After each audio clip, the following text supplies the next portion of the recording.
Hello and welcome back to AMAs. It's been a while since I've been focusing on my 2000 comics tournament, but with that complete, I've decided to switch up how AMAs function. Since it seems like the questions for me have been running a little bit dry, I decided to shift gears to have the monthly AMAs be focused on comic series I've done over the years instead. These AMAs will also line up with Throwback Thursdays I've been doing, where I post the full unwatermarked versions of older comics, kind of like how I have been posting the full versions of current comics. This month we're starting off right at the beginning with a very old series called A Day in the Life of. It was a quick slice of life series which took stories from my in real life, daily life, and told them through a trio of unnamed guys. At the time I wasn't comfortable drawing actual representations of myself and others, so they were fun little stand-ins. I believe I didn't name them just so they'd be easier to meld into the personal stories or relate to. But with that said, let's get into the questions. The first batch is from Aquasun, first of which is, did you do much character building or world building on these characters, like consistent personalities assigned to the trio or not? In terms of the main trio, I definitely have different traits in mind for them. For instance, the black-haired character, the red one on the image here, he is sporty and likes sweet things. The glasses guy was artsy and had more school-focused stuff. And then the last guy I referred to as seemingly innocent, quote-unquote, where he looked and tended to act the nicest but had the quickest temper. He was also kind of the more miscellaneous character, where if something didn't fit into the other two, he would kind of take it on. I was originally going to make the series called Imagine Space Nation, where they would depict day-to-day activities with fantastical imagined visuals, like fighting a dragon in place of a vending machine not giving the desired snack. But I decided against that as it was a bit too much work at the time and a little too out there. Next question, which of the characters was based on you, or did it vary between comics? It varied between comics. As mentioned earlier, each of the guys kind of had specific traits. So if I had a story about studying, that would be with the glasses character, or anything like physical activity, that would be the black-haired ponytail guy. And math was also focused on the glasses guy, and license was focused on the black-haired guy.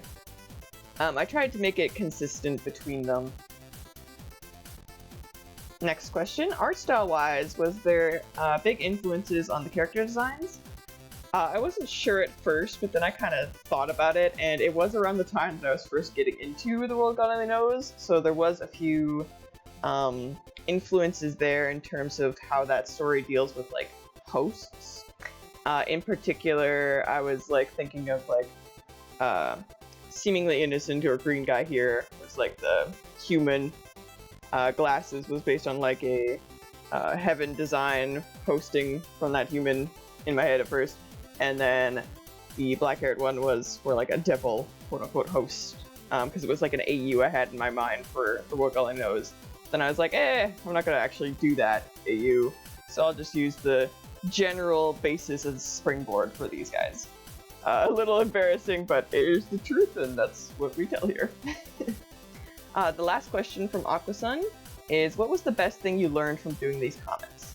I think the best thing was getting used to techniques for drawing the 4-coma style and having a template on the ready, beat panels, timing, pacing, stuff like that. Basically just a really good lead-in and practice to my regular comics of today, especially getting more into the consistency of things. The next question comes from Angel Princess, which is, what are your thoughts or emotions about revisiting a comic made over a decade ago? Nostalgic or surreal?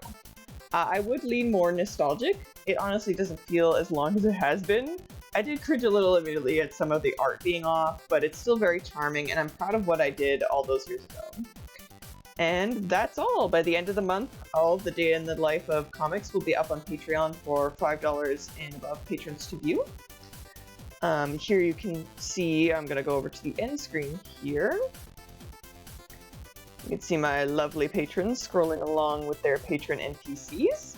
If you're interested in asking a question for any upcoming series, which I'm planning to do in order that I posted them roughly, or any of the other rewards like Throwback Thursdays or full comics, preview panels, stuff like that, Just click on the link in the description to my Patreon to consider supporting me, or even checking out the free member rewards that I have, like coloring pages and getting to view the preview panels. Thank you to everyone who asked a question. I know it's been a while, but it's been fun to get back to this, and thank you to anyone who watched the video. The support means a lot to me, and I hope that you look forward to the coming AMAs for other series that I've done. Until next month, bye!